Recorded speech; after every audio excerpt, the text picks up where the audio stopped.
Olá, alunos! Aqui é a professora Mariana Said.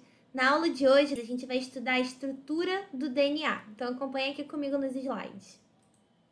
Bom, gente, o que vem na cabeça de vocês quando a gente fala de estrutura do DNA? Eu imagino que vocês pensem naquela molécula, né, dupla hélice, famosa, como essa que está representada aqui no slide, e que se popularizou, né? Hoje em dia todo mundo conhece ela e é fácil de encontrar em cosméticos, em jogos, em revistas, jornais, novelas, filmes, não é verdade? E se eu dissesse para vocês que esse desenho, essa estrutura aí que vocês estão vendo do DNA, nada mais é do que um modelo teórico? O que isso quer dizer? Ninguém conseguiu, não existe microscópio capaz de alcançar, de fazer com que a gente visualize a estrutura do DNA dessa forma. A foto mais íntima que a gente tem de um DNA, na verdade, é essa aqui. Vocês conseguem reconhecer isso como uma molécula de DNA? Pois é, na aula de hoje a gente vai ver como se descobriu e como que é a molécula de DNA e depois a gente vai voltar para essa fotografia, tá bom? Bom, gente, no meados aí do século passado, havia uma corrida entre os laboratórios para tentar descobrir primeiro a estrutura do DNA. E quem conseguiu essa proeza foram os cientistas Watson e Crick. E para isso, gente, eles precisaram de muitos conhecimentos prévios para conseguir encaixar todos eles e finalmente montar essa estrutura do DNA, né? Então eu representei aqui como peças de um quebra-cabeça. A primeira peça que eu vou trazer que foi importante para o trabalho deles foi que o DNA já era sabido que o DNA era o material genético da célula, ok? E o que isso quer dizer? Por que isso é importante para a estrutura do DNA? Porque para você estudar a estrutura de um DNA, ele precisa de um material genético, ele precisa ter algumas exigências, algumas premissas. Essa estrutura, essa molécula, ela precisa ser capaz de armazenar informações, né? Ela que vai passar as informações hereditárias adiante de uma célula para outra, de um ser vivo para outro. Então, essa estrutura, ela tem que corresponder a uma estrutura que seja capaz de armazenar informações. Ela também tem que ser uma estrutura capaz de ser replicada e capaz de sofrer uma mutação. Então, ela tem que ter uma réplica fidedigna, mas nem tanto, né? Por uma questão de evolução. Bom, o experimento que demonstrou finalmente que o DNA era o material genético da célula ocorreu em 1928 com Frederick Griffith. O Griffith, ele fez o seguinte experimento. Ele trabalhou com camundongos e bactérias, as Streptococcus pneumoniae, que tinham duas linhagens. A linhagem S, que possuía essa cápsula de polissacarídeo e era virulenta, o que isso significa? Que quando inoculada no ratinho, no camundongo, ela causava a morte dele, né? Fazia com que ele ficasse doente e ele morria. E tinha uma outra linhagem, que era a linhagem R, que não tinha essa cápsula e não era virulenta. Ou seja, quando inoculada no camundongo, ele não acontecia nada, ele não morria. Beleza? Bom, gente, ele fez o seguinte. Ele pegou, o Griffith, essas células da linhagem S, que eram virulentas, e matou elas, ferveu elas com calor e inoculou no ratinho para ver o que acontecia, né? Essas bactérias, elas causam doença. Será que se eu ferver elas ainda assim vão causar doença? Quando elas foram inoculadas, viram que o ratinho sobrevivia, que o camundongo sobreviveu. Por quê? Porque a bactéria tá morta, né? Tá toda lisada, as moléculas dela estão todas soltas, então ela não vai causar doença. E aí ele fez uma combinação curiosa. O que ele fez? Ele pegou esse extrato dessas bactérias mortas, que causam doença, né? Então ele pegou linhagem S morta e misturou com linhagem R viva, tá? Então ele pegou as bactérias da não virulenta vivas, misturou com as virulentas mortas. Quando ele inoculava no ratinho, o que acontecia? O camundongo morria. E mais ainda, quando ele recuperava essas células, né, do cadáver ali do camundongo, ele via que essas células tinham uma cara, tinham um fenótipo de linhagem S. O que será que aconteceu, gente? Será que a linhagem S ressuscitou? Será que a R se transformou na S? O que será que aconteceu? ele evidenciou, né, em 1928 a transformação das bactérias. As bactérias, elas têm a capacidade de absorver o DNA do meio e integrar com o DNA delas. E isso se chama transformação. Então, o que aconteceu? As bactérias da linhagem R absorveram o DNA que estava lá solto da S e pegaram algumas informações genéticas dela, né? Pegaram aí a informação fenotípica da produção da cápsula, viraram virulentas, ok? Então, não é que uma se transformou na outra. Elas absorveram partes do DNA da morta e carregaram aí novas informações genéticas para elas, ok? Bom, mas isso, gente, isso evidenciou, a conclusão foi, existia moléculas nesse extrato das bactérias mortas que foi absorvida pelas bactérias vivas. Agora, que isso foi o DNA, eu tô contando aqui pra vocês que foi o DNA, mas eles não sabiam que era o DNA. Podia ter sido alguma proteína, algum lipídio. Como é que eles fizeram para descobrir qual foi a molécula que carregou a informação genética da morta para viva? Uma segunda etapa do experimento foi essa aqui, ó. Então, eles pegaram o extrato da linhagem S e trataram com algumas enzimas que destruíam alguma molécula. Então, por exemplo, primeiro eles destruíram os polissacarídeos, que são os açúcares, juntaram, né, o extrato da morta com os açúcares destruídos com as bactérias vivas não virulentas. E o que acontecia? O ratinho, o camundongo, continuava a morrer. Ou seja, não eram os açúcares que estavam passando a informação genética, porque a gente tirou os açúcares e ele continuou morrendo. Fizeram a mesma coisa com os lipídios, botaram lá lipase, que degradaram os lipídios e mesmo assim o camundongo continuou morrendo. Fizeram isso com RNA, destruíram o RNA e o camundongo continuou morrendo. Fizeram isso com as proteínas. As proteínas eram as candidatas principais na época que se achavam que era um material genético, né? Por sua complexidade, né? Tem 20 tipos de aminoácidos. Os ácidos nucleicos não, os ácidos nucleicos só tem 4 tipos de nucleotídeo. Então, assim, as pessoas não davam muita fé no DNA. Achavam que era mais a proteína. Esse experimento aqui mostrou que não, que era sim o DNA. Por quê? Botaram proteases lá para destruir as proteínas do extrato e mesmo assim o ratinho morreu. A informação genética ainda estava sendo passada, mesmo com as proteínas sendo destruídas. Finalmente botaram DNase, né? Enzimas que destruíam DNA. E aí sim o ratinho camundongo sobreviveu. Porque ao destruir o DNA, você vai destruir então essa passagem de informação genética para a bactéria viva, lá, que é não virulenta, e ela não vai causar doença, tá certo? Então, essa conclusão do experimento foi que o DNA é a molécula herdada e que os genes são feitos de DNA. Outros experimentos foram feitos para confirmar isso, tá? Mas esse foi o experimento principal dessa descoberta. Outra peça aí do quebra-cabeça foi que o DNA já era sabido que ele é um ácido nucleico e ele é formado por pequenas unidades chamadas de nucleotídeos. Então, os ácidos nucleicos, eles são moléculas, são polímeros de nucleotídeos, né? São vários nucleotídeos que se repetem. Agora, como que a disposição desses nucleotídeos ainda não estava muito clara, tá certo? E o nucleotídeo, ele é formado por 3 componentes, não sei se vocês lembram. Deixa eu botar aqui a imagem para vocês verem. Isso aqui é um nucleotídeo, tá? Essa aqui é a unidade do DNA e do RNA, aqui no caso do DNA. Então, ó, um nucleotídeo ele é composto de um grupo fosfato, uma base nitrogenada e um açúcar, uma pentose que liga esses dois, certo? Ele é um açúcar de 5 carbonos chamado desoxirribose. No caso do RNA, que a gente vai ver depois, a gente vai ver que é igualzinho, mas o açúcar é a ribose, não tem esse desox na frente, tá? Mas a gente tá falando de DNA, então é desoxirribose o nome desse açúcar. Vamos ver aqui com os elementos aí, com os átomos todos organizados? Então, aqui é o grupo fosfato, o açúcar e a base nitrogenada.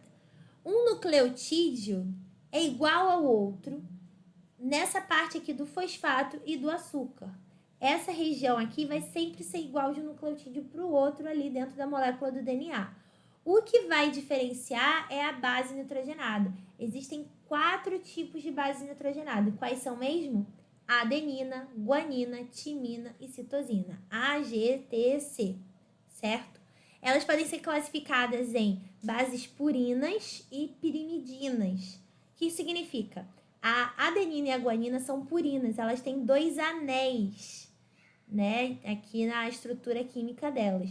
E a pirimidina tem um anel só, tá bom? A gente vai ver lá mais daqui a pouco adiante qual a importância disso. Bom, uma outra peça aí do quebra-cabeça foi os experimentos feitos por Chargaff em 1950. O Chargaff, ele criou aí umas regrinhas. Ele foi procurar a proporção desses nucleotídeos, né, com diferentes bases em diferentes tipos de organismos. Deixa eu mostrar aqui para vocês. Então, ele pegou células de bactéria, de fungo, de animais, do mesmo ser vivo com tecido, células de tecidos diferentes, né? Timo, fígado, espermatozoide.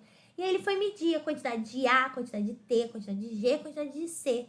E sabe o que ele descobriu? Ele descobriu isso aqui, ó. A conclusão foi essa, ó. A quantidade de A é sempre igual à quantidade de T e a quantidade de G é sempre a quantidade de C. Né? Já dá aí para ver que tem alguma relação A com T, C com G, né?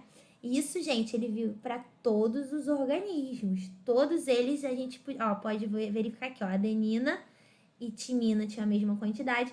Guanina e citosina tinham a mesma quantidade. Beleza? Aqui tem um errinho intrínseco aí, né, dos próprios experimentos da época, mas ele conseguiu achar esse padrão. E por último, e mais importante, o Watson e Crick precisaram dessa peça aí do quebra-cabeça, que foi a análise do DNA por difração de raio-x. O que é isso? Isso é um experimento feito para a gente tentar descobrir a estrutura tridimensional de alguma molécula, né? Porque a gente está falando aqui, gente, de átomos, não tem como a gente enxergar isso com nenhum microscópio. A gente precisa de técnicas para inferir como é que esses átomos estão montados, né, um em relação ao outro. E aí, o que acontece? Você bota essa molécula recebendo um disparo de raio-x, esse disparo de raio-x vai bater nos átomos e vai se dispersar, caindo num filme fotográfico, né? Que você pode revelar e depois enxergar, né? Porque esses raios, eles vão ampliar aquela imagem. Só que o que você vai ver é uma foto 2D de um modelo 3D. Então, você tem que saber interpretar aquela imagem, né? E é justamente a imagem que eu trouxe para vocês no início aí da aula. Isso daqui é uma cristalografia do DNA. É como se estivesse vendo o DNA assim por dentro. Então imagina que aqui tem a estrutura do DNA longa e a gente está vendo assim meio que por dentro da molécula do DNA, né? E aí essa interpretação dessa imagem, ela é muito difícil, né? Porque depende de muitos cálculos matemáticos. Para você chegar dessa imagem para essa imagem, você precisa de um conhecimento específico, né? Para conseguir interpretar isso. E foi assim, então, que foi decifrado essa estrutura do modelo do DNA, né? Precisou dessa foto para conseguir alcançar, então, o objetivo aí de identificar essa estrutura. E aí, finalmente, eles conseguiram chegar nessa conclusão, né? E publicaram em 1953 o famoso artigo A Estrutura do DNA, ácido desoxirribonucleico. Bom, gente, mas em relação a esse último experimento que eu mostrei para vocês, há controvérsias em relação à obtenção desse dado. Essa foto, ela foi retirada por uma cientista chamada Rosalind Franklin, que trabalhava no laboratório de Morrison Wilkins, e eles não se davam muito bem. Bom, o Morrison Wilkins, ele fez uma coisa muito deselegante e pouco ética, que foi mostrar os dados do experimento de Rosalind Franklin para Watson e Crick sem o consentimento dela, sem o conhecimento dela. E aí foi dessa forma que eles entraram em contato com essa fotografia e aí eles conseguiram interpretar de forma correta como que era a estrutura do DNA, né? E o pior, gente, Eles publicaram o artigo, não citaram ela, não reconheceram ela em nenhum momento. E o pior, os 3 ganharam o Prêmio Nobel da Medicina em 1962 com esse trabalho da descoberta da estrutura do DNA. E a Rosalind Franklin, que morreu inclusive antes, né? Morreu em 58 com um câncer no ovário, não foi reconhecida na época, só futuramente, né? Foram desenterrando essa treta. E isso é um clássico caso de machismo na ciência, né? Fica aí a pergunta, será que se ela seria tão desrespeitada da forma que ela foi? Será que é coincidência, né? Que ela daí dos personagens dessa história é a única mulher? Inclusive, cartas desenterradas aí do Morrison Weeks, ele mostrou que ele escreveu esse tipo de citação aí, ó. Espero que a fumaça de bruxaria saia logo das nossas vidas. Bruxaria se referindo a Rosalind Franklin, querendo que ela fosse embora do laboratório. Então, acho que não é à toa que esse termo bruxaria foi usado. Acho que isso tem referência com o gênero feminino, né? E ele também disse a uma carta para o Watson Crick que... E pensar que Rose teve todas aquelas imagens em 3D por 9 meses e não viu uma hélice, Cristo. Então, debochando, desmerecendo o experimento que ela fez, porque embora ela tenha feito o experimento, ela não tenha conseguido alcançar as interpretações que o Watson e Crick tiveram, mas isso não desqualifica o que ela fez, né, o trabalho dela. E esse é um caso interessante que eu achei legal trazer para a aula, né, para a gente refletir sobre a nossa própria sociedade atual, né? Será que ainda há traços de machismo no mundo acadêmico? Será? Bom, vamos ver então como é que é a estrutura de fato de um DNA?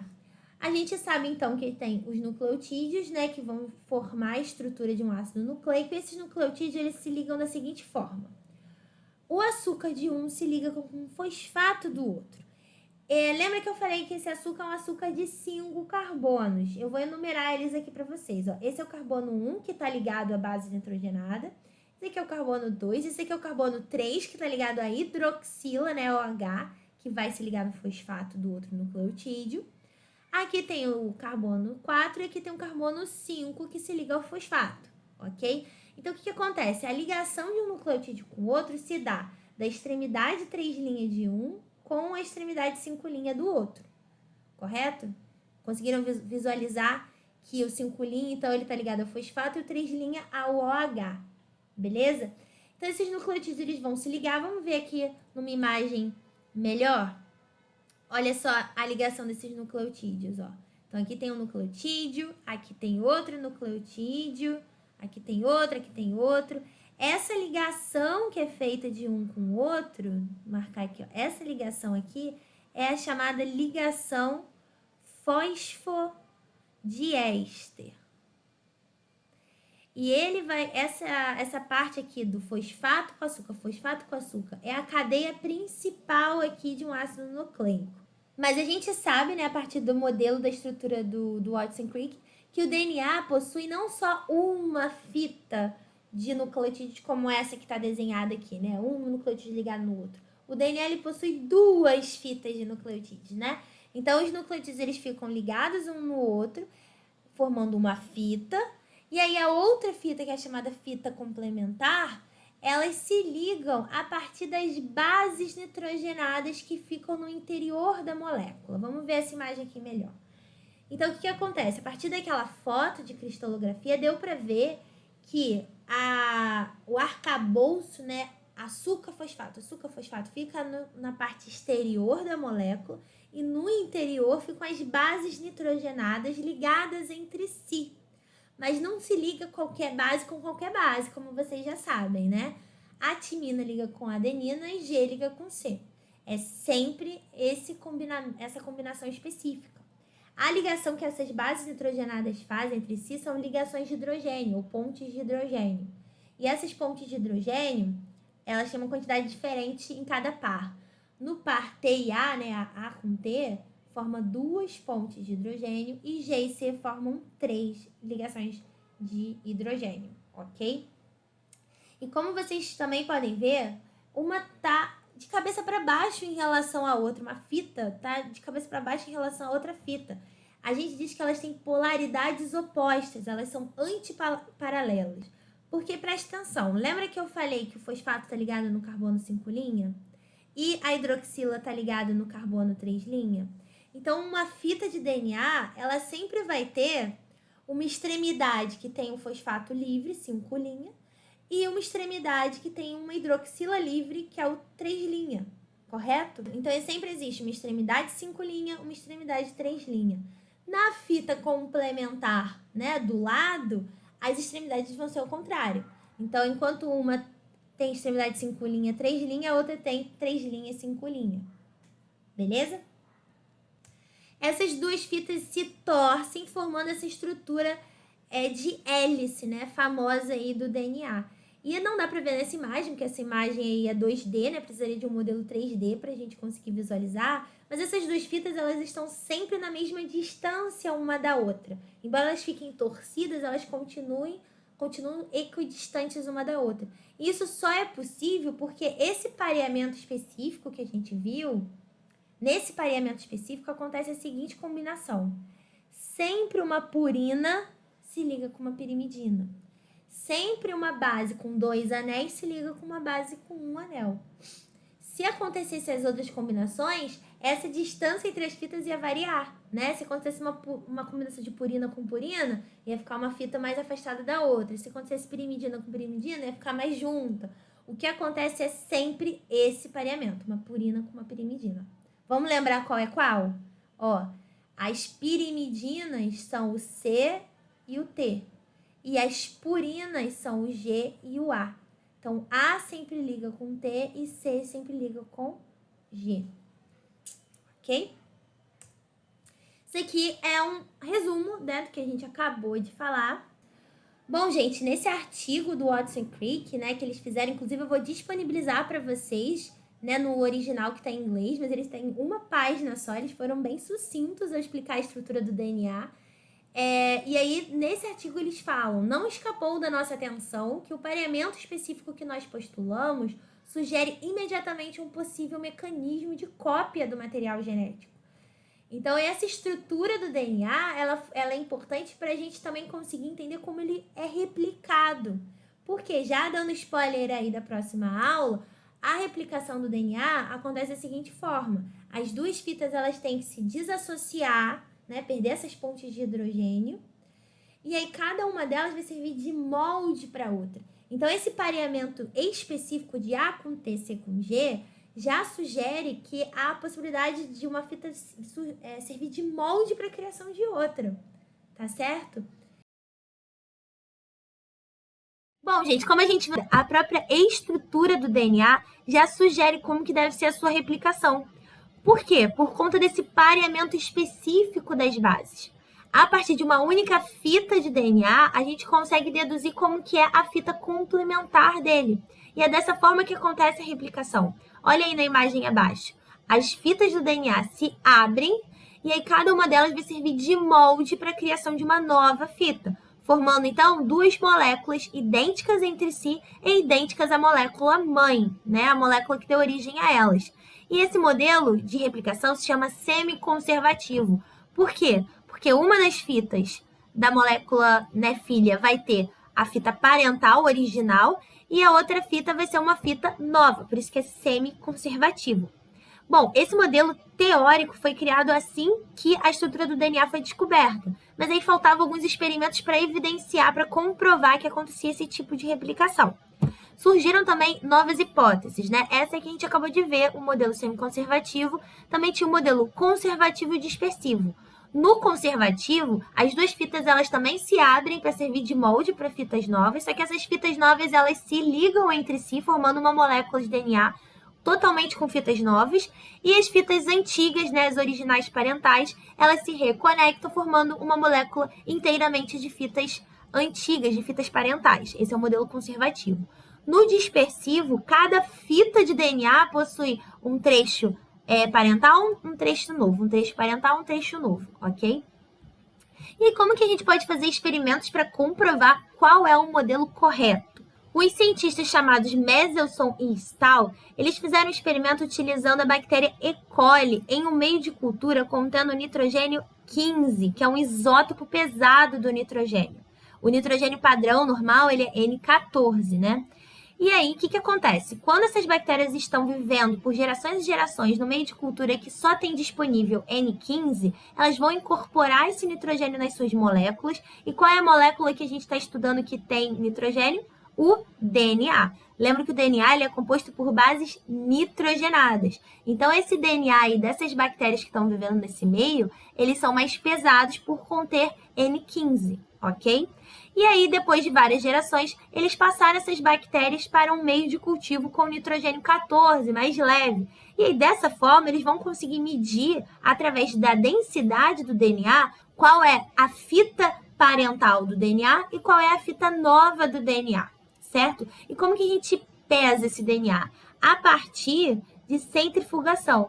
Então, o DNA ele é extraído dessa amostra, centrifugado, e na centrifugação, né, devido à força centrípeta, tudo que for mais denso vai mais para baixo e o que for menos denso vai ficar mais em cima, ok? Bom, nesse momento inicial, né, que é na passagem das bactérias, né, da troca do meio de cultivo, o que a gente espera enxergar em relação ao peso desse DNA? Então, vamos lá. Eles pesaram esse DNA, né, eles viram a densidade desse DNA no momento inicial, na primeira geração e na segunda geração dessas bactérias. Então, vamos lá. No momento inicial dessa passagem, a gente espera que o DNA seja mais denso, né? Por quê? Porque todas as moléculas, todas as fitas de todas as moléculas do DNA possuem N15. A partir da segunda geração, essa bactéria ela demora uns 20 minutos para se replicar. Então, eles contaram no relógio, esperaram as bactérias fazer uma replicação só, e aí eles foram pesar esse DNA. O que a gente espera de acordo com o modelo semiconservativo? Que essas fitas elas vão se abrir, vão servir de molde para novas fitas. Eu vou fazer a nova fita assim meio riscadinha, porque eu não sei fazer outra cor sem ser vermelho aqui no PowerPoint da caneta. E aí, elas vão servir de molde, então, para as novas fitas. E agora a gente vai ter uma molécula de DNA com N15, uma fita com N15 e uma fita com N14, né? Do novo meio. Vai ver uma banda mais para cima, mais leve, mais intermediária, né? Comparando com a banda inicial. Na segunda replicação, essas duas fitas aqui, então, vão virar 4. Essas duas moléculas aqui, então, vão virar 4 moléculas, certo? Cada uma delas vai servir de molde para novas e, portanto, a gente vai ter, a partir da segunda geração, moléculas inteiramente formadas de nitrogênio 14. Olha só. Essa daqui é N14, N14. Certo? Vou fazer as 4 aqui.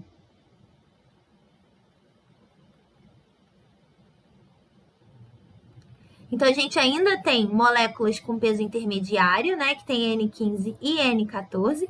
E agora a gente tem moléculas só formadas com nitrogênio 14. Portanto, a gente vai continuar a ter uma banda intermediária e agora uma banda mais leve, ok? Esse daqui é o que a gente espera para o modelo semiconservativo. Será que foi esse o resultado que eles encontraram? Vamos ver? Olha só o resultado deles. Eles encontraram exatamente isso que a gente acabou de desenhar. Então, os resultados estão corroborando com a ideia do modelo semiconservativo. Se fosse um modelo conservativo ou dispersivo, essas densidades apareceriam de formas diferentes. E, portanto, a gente refuta essas duas hipóteses e a gente permanece com o modelo semiconservativo até hoje, ok? Bom, e como que acontece a formação de uma nova fita de DNA? Acompanhe aqui comigo na imagem. A fita molde é essa aqui mais escura, né, azul escura, e essa fita nova aqui é um azulzinho mais claro. Os nucleotídeos eles vão ser incorporados na fita nova a partir do pareamento específico de bases. E eles não fazem isso sozinhos, eles são incorporados pela DNA polimerase. Essa enzima ela reconhece o pareamento correto e encaixa ali o novo nucleotídeo na fita nova, formando a ligação fosfodiéster. E como vocês podem ver e lembram da última aula, uma fita de DNA ela tem uma polaridade, né? Ela sempre vai ter uma extremidade 5', que é o carbono 5' do açúcar que está carregando o fosfato, e o carbono 3' carregando a hidroxilo. Então, ela tem uma extremidade 5' e uma extremidade 3'. A DNA polimerase, ela só consegue encaixar um novo nucleotídeo a partir da extremidade 3'. Ela não consegue encaixar um novo nucleotídeo por aqui, por um fosfato livre. Ela precisa de uma hidroxila livre para fazer o seu trabalho. Ou seja, a gente pode dizer que a DNA polimerase, ela sempre vai sintetizar o DNA no sentido 5', 3'. Essa enzima, a primeira DNA polimerase, porque na verdade existem várias, ela foi descoberta em 1957.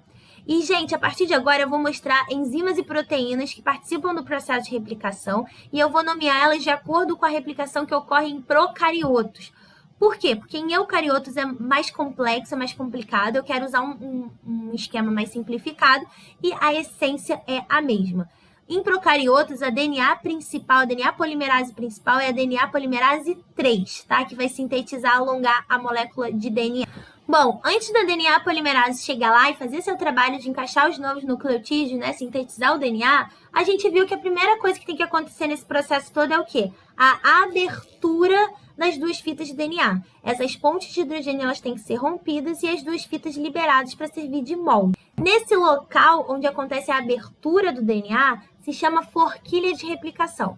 Então, nessa imagem aqui, que é um cromossomo circular de um procarioto, a gente consegue observar duas forquilhas, que são dois locais onde o DNA está se abrindo e é onde também se encontram o maquinário, né, as enzimas envolvidas nesse processo. Bom, essa forquilha aqui a gente consegue ver que ela está se movimentando, se abrindo nessa direção e essa outra forquilha nesse sentido aqui. Bom, gente, a forquilha ela tem esse formato em Y, né? E aí, gente, a DNA polimerase ela vai acompanhar o sentido do movimento da forquilha. Então, no caso aqui da minha forquilha zíper, ela vai acompanhar o movimento para baixo da forquilha, né? Na imagem aqui, como vocês estão vendo, o movimento da forquilha é para cá. Então, a DNA polimerase, ela está aqui, né? E ela vai acompanhar o movimento da forquilha. Só que acontece um problema aí nesse processo. Por quê? A DNA polimerase, ela vai ao mesmo tempo sintetizar, ela tem dois braços, e ela vai sintetizar as duas fitas ao mesmo tempo, nesse sentido da abertura da forquilha. Só que a gente não acabou de ver que a DNA polimerase só consegue sintetizar em um sentido, que é o sentido 5', 3'? E vocês lembram da aula passada que cada uma das fitas do DNA, eles possuem extremidades opostas? Enquanto essa daqui é 5', 3', a complementar do lado é 3', 5'. Ou seja, o que vai acontecer? É um quebra-cabeça, né? Uma dessas fitas, ela vai ser sintetizada no mesmo sentido do movimento da forquilha. A outra fita, ela precisa ser sintetizada no sentido oposto do da forquilha. Então, uma fita, ela consegue sintetizar no mesmo sentido que ela está andando, e a outra fita, ela precisa sintetizar no sentido oposto que ela está andando.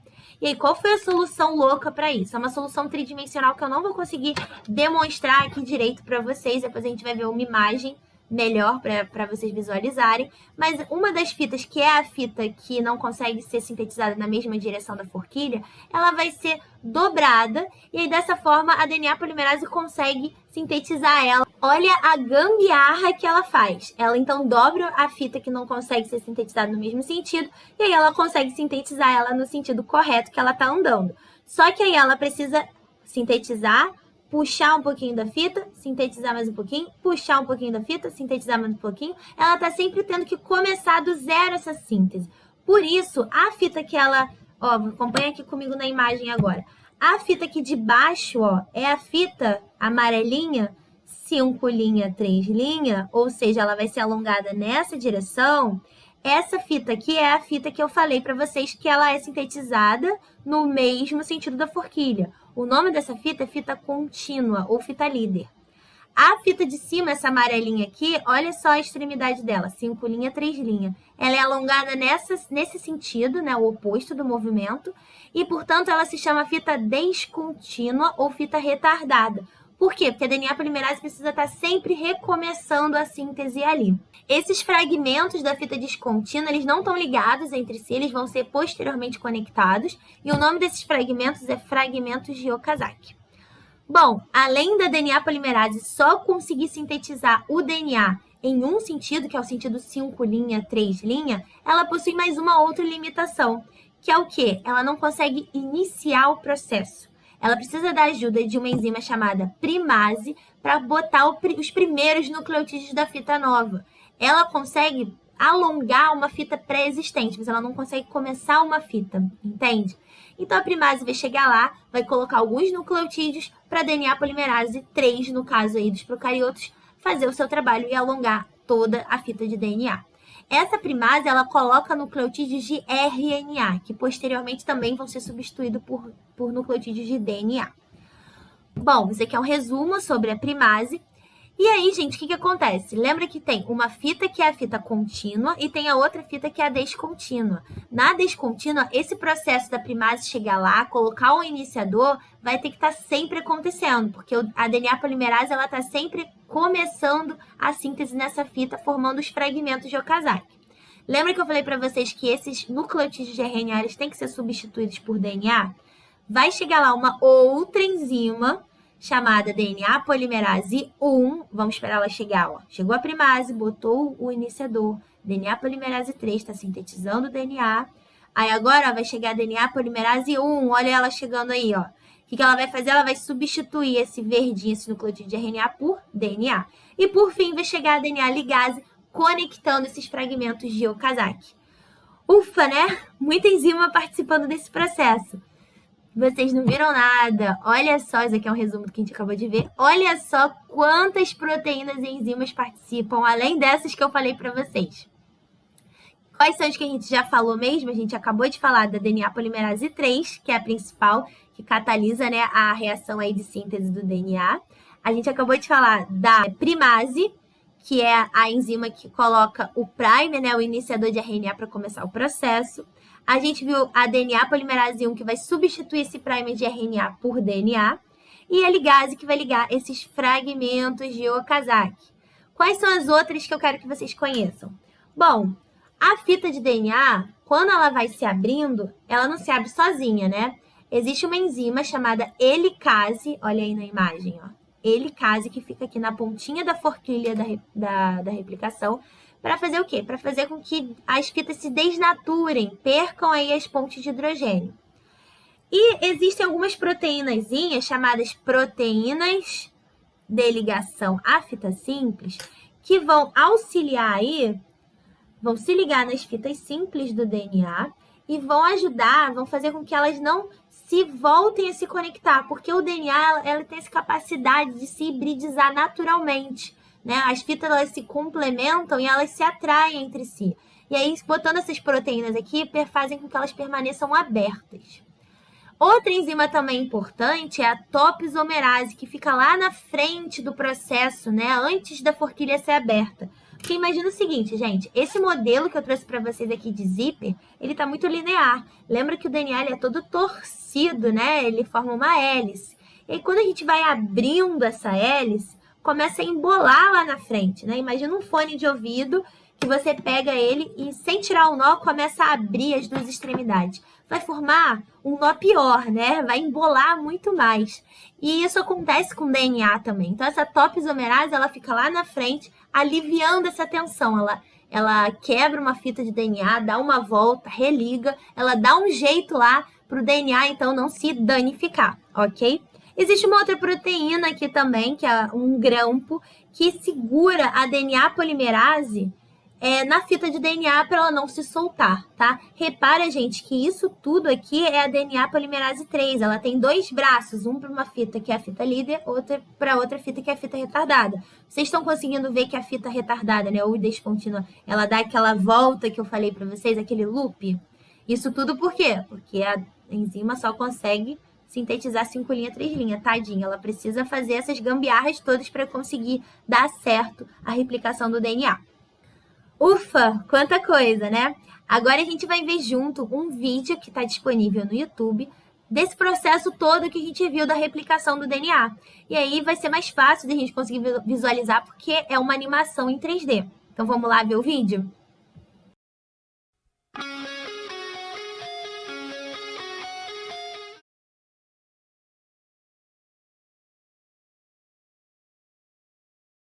DNA is a molecule made up of two strands, twisted around each other in a double helix shape. Each strand is made up of a sequence of 4 chemical bases, represented by the letters A, C, G, and T. The 2 strands are complementary. This means that wherever there's a T in one strand, there will be an A in the opposite strand, and wherever there's a C, there will be a G in the other strand. Each strand has a 5' end and a 3' end. The 2 strands run in opposite directions. This determines how each strand of DNA is replicated. The first step in DNA replication is to separate the 2 strands. This unzipping is done by an enzyme called helicase and results in the formation of a replication fork. The separated strands each provide a template for creating a new strand of DNA. An enzyme called primase starts the process. This enzyme makes a small piece of RNA called a primer. This marks the starting point for the construction of the new strand of DNA. An enzyme called DNA polymerase binds to the primer and will make the new strand of DNA. DNA polymerase can only add DNA bases in one direction, from the 5' end to the 3' end. One of the new strands of DNA, the leading strand, is made continuously, the DNA polymerase adding bases one by one in the 5' to 3' direction. The other strand, the lagging strand, cannot be made in this continuous way because it runs in the opposite direction. The DNA polymerase can therefore only make this strand in a series of small chunks called Okazaki fragments.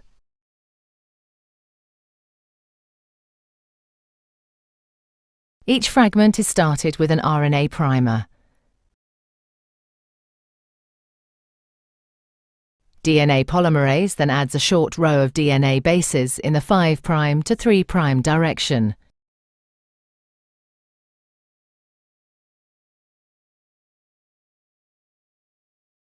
The next primer is then added further down the lagging strand. Another Okazaki fragment is then made, and the process is repeated again. Once the new DNA has been made, the enzyme exonuclease removes all the RNA primers from both strands of DNA. Another DNA polymerase enzyme then fills in the gaps that are left behind with DNA. Finally, the enzyme DNA ligase seals up the fragments of DNA in both strands to form a continuous double strand.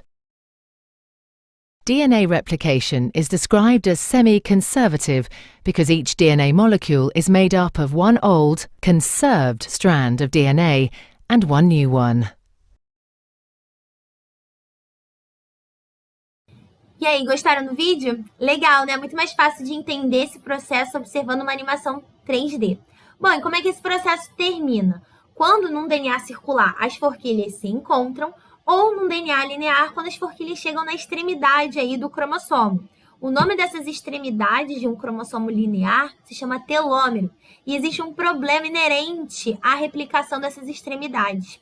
Eu não vou me alongar muito aqui na explicação, detalhar muito não, mas a fita descontínua, ela tem um problema, ela não consegue ser sintetizada até o final, ela sempre vai deixar uma lacuna terminal, e portanto ela vai ser um pouco mais curta do que a fita líder. E aí, qual é o problema disso, minha gente? O problema é que esse encurtamento ele vai aumentar de geração para geração. Esse encurtamento, gente, é só de alguns nucleotídeos, não dá para você observar no microscópio, por exemplo, tá? E aí, por que vai aumentar? Porque essa fita mais encurtada, na próxima replicação, ela vai servir de molde para uma nova molécula. E aí, essa nova molécula vai ter mais um encurtamento. Portanto, de replicação em replicação, essa célula, então, vai perder um pedaço da sua molécula de DNA, do seu cromossomo. Vamos lembrar aqui o ciclo celular? O ciclo celular ele é composto pela fase da divisão celular, que é M, né, de mitose, e tem toda essa fase aqui que demora mais, que é a chamada intérfase. A intérfase ela é dividida em 3 fases, a G1, a S e a G2. É nessa fase aqui que a célula se prepara para dividir. Então, é nessa fase aqui que acontece essa aula toda que a gente está vendo aqui de replicação. mais especificamente na fase S de síntese de DNA, ok? Quando a célula chega na divisão celular, tudo já está pronto para ela se dividir. E aí, então, de ciclo em ciclo, esse telômero ficaria mais curto. E, gente, e como que os eucariotos, né, que tem esse cromossomo linear, com esse problema da replicação do encurtamento dos telômeros, eles conseguem evitar a perda de genes, né, a partir desse encurtamento? Bom, os telômeros, eles são formados por várias repetições de nucleotídeos que não contêm genes. Eles estão lá justamente para poder serem perdidos. Além disso, gente, o DNA, que é um pouco mais curto que o outro, pode acionar a maquinaria de reparo, que pode induzir a morte celular. Por quê? Porque essa maquinaria pode reconhecer isso como uma mutação e pode degradar esse DNA. E aí é importante que tenha um capeamento, uma proteção ali de proteínas para proteger essa extremidade. Assim como tem aquela proteçãozinha no nosso cadarço do nosso tênis. Essas proteínas, então, WRN, TRF, elas estão lá para proteger essas pontinhas. Essas duas soluções que eu apresentei aqui para vocês, né, tanto as repetições quanto o revestimento, elas não vão evitar o encurtamento, elas só vão minimizar o problema dele. E parece que os telômeros estão envolvidos com o processo de envelhecimento dos organismos. Por quê? Porque esse processo de encurtamento serviria como uma sinalização para a célula de que aquele organismo está envelhecendo. Por exemplo, existe uma síndrome chamada síndrome de Verne, onde os indivíduos não conseguem produzir essa proteína aqui, WRN, que protege o telômero. Portanto, esses indivíduos têm um telômero mais curto. E sabe qual é o sintoma principal desta doença? É o envelhecimento precoce. Então, repara aqui, essa moça que tem essa síndrome, ela tem 15 anos, repara como ela ficou aos 48 anos, ok? Isso por quê? Porque ela tem telômeros mais encurtados. Mas, gente, quer dizer então que o meu gameta que eu vou enviar para o meu filho vai ter um DNA mais curto? E aí meu filho vai enviar um gameta com DNA mais curto ainda para o meu neto? E assim sucessivamente, de geração em geração, o DNA dos humanos vai diminuir? Não, não acontece isso. Por quê? Porque os gametas, eles têm uma solução maravilhosa para esse encurtamento dos telômeros. Eles produzem uma enzima chamada telomerase, que simplesmente restaura o tamanho original daquela fita. Ah, e por que a gente não faz isso em todas as células do nosso corpo? Porque a telomerase é inativa na maior parte das células somáticas humanas. Vocês lembram o que são células somáticas? Células somáticas são as células do nosso corpo, né? São todas as células do nosso corpo, menos as que vão dar origem aos gametas, que são as células germinativas. Então, as células somáticas quase não produzem telomerase, mas as germinativas produzem, e dessa forma a gente envia um gameta com DNA num comprimento máximo para os nossos filhos, ok? Garantindo, então, o tamanho do DNA da nossa espécie. Essa telomerase, ela está muito presente em plantas, isso explica talvez a longevidade aí delas, né? Elas conseguem viver por muito tempo. E também elas estão relacionadas ao câncer. As células de um tumor, elas se replicam descontroladamente e ilimitadamente. Isso só é possível porque elas conseguem expressar a telomerase, que garante que o DNA não se encurte. Interessante, né? Bom, gente, terminamos o processo de replicação. Semana que vem a gente vai ver como esse DNA é lido para expressar um fenótipo. Eu espero que vocês tenham gostado. Se ficou alguma dúvida, volta o vídeo. Se continuar, me manda mensagem ou então anota para perguntar ao vivo para mim no próximo encontro presencial, ok? Beijo, galera!